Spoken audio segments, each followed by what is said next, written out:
O que são as crenças centrais? Eu acho que é muito importante a gente falar sobre isso. Basicamente, elas são o nosso entendimento mais profundo aí, né, que a gente tem sobre quem é o paciente e sobre como esse paciente funciona. Então, através das crenças nucleares, nós sabemos aí o esquema de funcionamento que o paciente está envolvido e como ele é, de certo modo, porque as crenças centrais, elas ditam basicamente o nosso funcionamento. Então, quando eu tenho uma crença central ativada, principalmente uma crença central mal adaptativa, né, disfuncional, no caso, eu entro num modo de funcionamento disfuncional. E isso me mantém na merda, isso me mantém mal. Isso é a mesma coisa que acontece com o nosso paciente. Então, eu descobrir a crença central do meu paciente me ajuda a conhecer mais sobre ele. Me ajuda a entender mais por que ele continua agindo como ele age. Me ajuda a entender mais por que ele sente como ele sente. Por que ele pensa como ele pensa. Então, as crenças centrais, elas basicamente nos dão uma imagem melhor, mais clara, de certo modo, em HD, em alta definição, de como aquele paciente funciona. E inicialmente, quando a gente está vendo apenas aí os pensamentos automáticos daquele paciente, apenas aqueles comportamentos e tudo mais, é como se nós tivéssemos uma imagem com uma resolução muito baixa, né? Muito baixinha, ali no YouTube 360 ou 200 e pouco, né? 240, acho. Tem uma resolução bem baixa. E quando a gente vai conhecendo, tendo mais informações e a gente conhece as crenças, a gente chega numa imagem em Full HD, 1080p, não chega a 4K, mas enfim. Tá? A gente tem uma resolução maior ali, consegue ver mais nitidamente como aquele paciente funciona, como ele funciona, como funciona. Tá? Então essa é a ideia do que são aí as crenças centrais.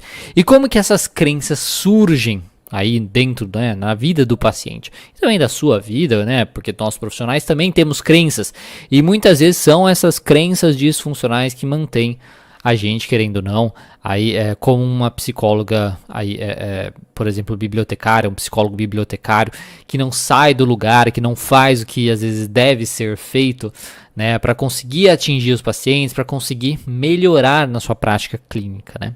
Então algumas dessas crenças também atrapalham a nossa vida profissional. Mas como que surgem essas crenças? Então as crenças centrais ou as crenças nucleares, elas se formam através das mais variadas experiências da nossa vida.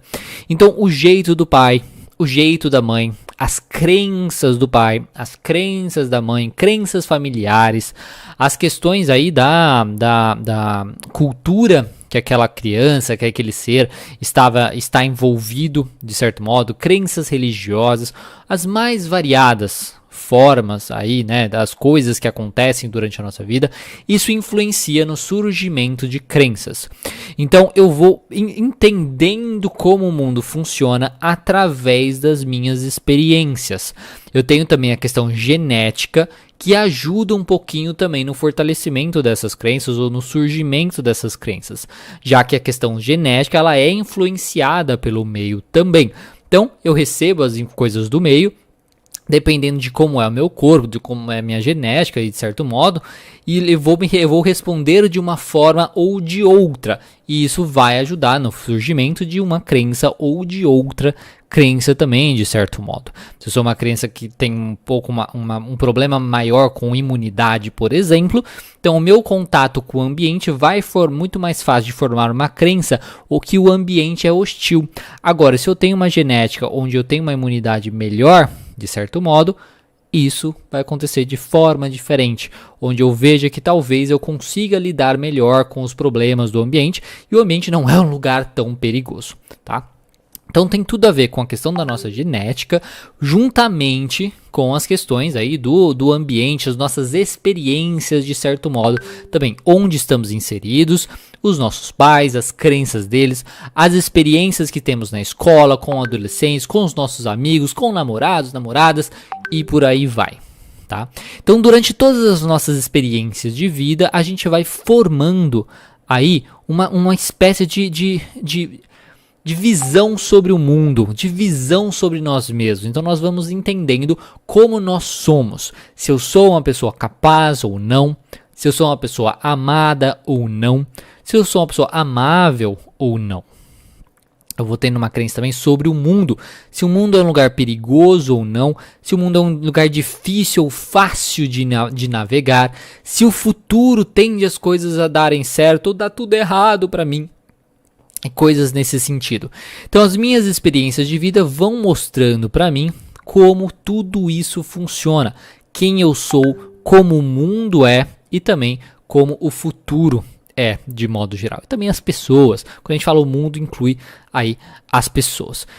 Então essas crenças se formam justamente dessa maneira. É por isso que duas pessoas aí não têm as mesmas crenças, porque as experiências de vida, juntamente com a genética, aí com a questão hereditária e tudo mais, é muito diferente uma das outras. E também até mesmo porque gêmeos vão ter algumas crenças diferentes. Podem ter algumas crenças parecidas, mas outras crenças diferentes, porque as experiências de vida dessas duas pessoas, mesmo que sejam gêmeos, podem ser diferentes, né? Aliás, serão, né, diferentes de alguma maneira ou de outra. Então isso é uma coisa que vai influenciar no surgimento dessas crenças.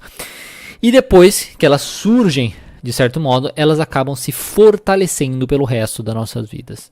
Então elas estão lá, surgem e acabam se fortalecendo aí pelo resto da nossa vida. Elas ficam quase como parasitas aí, de certo modo, e elas formam um esquema de funcionamento que acabam alimentando elas, né, se retroalimentando, e elas ficam ali naquele processo para sempre, tá?